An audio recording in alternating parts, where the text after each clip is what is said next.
Jouer une dernière fois l'Iliade. Et Après la mort du père. Voilà, et on va découvrir toute l'Iliade en 1h15. On va recommencer. Merci.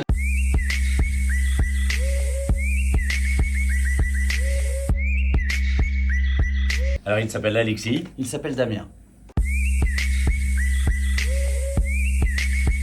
Donc c'est l'Iliade dans un grenier, l'épopée dans un grenier. Deux frères se retrouvent après l'enterrement de leur père, dans le grenier de leur enfance, et jouent une dernière fois l'Iliade comme quand ils étaient petits. On va faire toute l'Iliade en 1h15.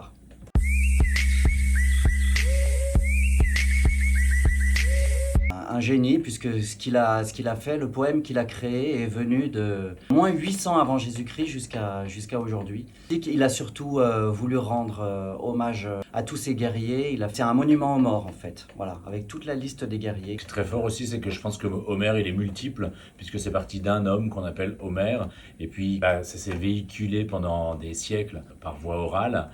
Forcément, Homère, il a fait plein d'enfants, on va dire, qui ont raconté son histoire et qui sans doute l'ont fait aussi évoluer pour qu'elle nous parvienne jusqu'à aujourd'hui.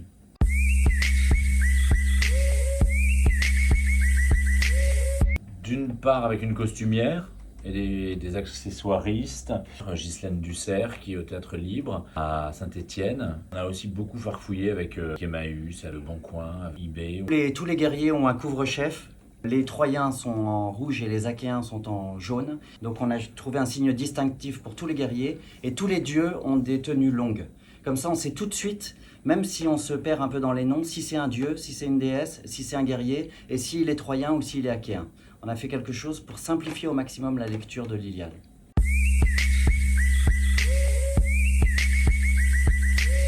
Alors on peut dire quasiment pas d'impro, sauf s'il y a un accident, ce qui arrive, parce que comme il y a quand même beaucoup d'accessoires, mais on peut dire qu'il n'y a pas d'impro. On a beaucoup travaillé pour monter ce spectacle, parce que comme il y a énormément de choses, et on a l'impression que chaque élément, que ce soit un élément de costume ou de décor, nous tombe sous la main au moment où il faut, mais on a fait pas mal de travail pour que ça paraisse évident, et souvent ça ne l'était pas du tout. Et pour que ça ait l'air d'un jeu d'enfant.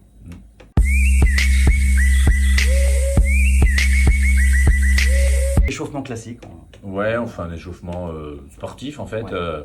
Des abdominaux, des pompes, des galipettes et des roulades. Mais en tout cas, il faut le faire parce que sinon on peut un peu se faire mal. Je pensais que vous alliez en faire. Mais Ah, pas tu du voulais tout. qu'on le fasse? Oui, je m'attendais à regarde.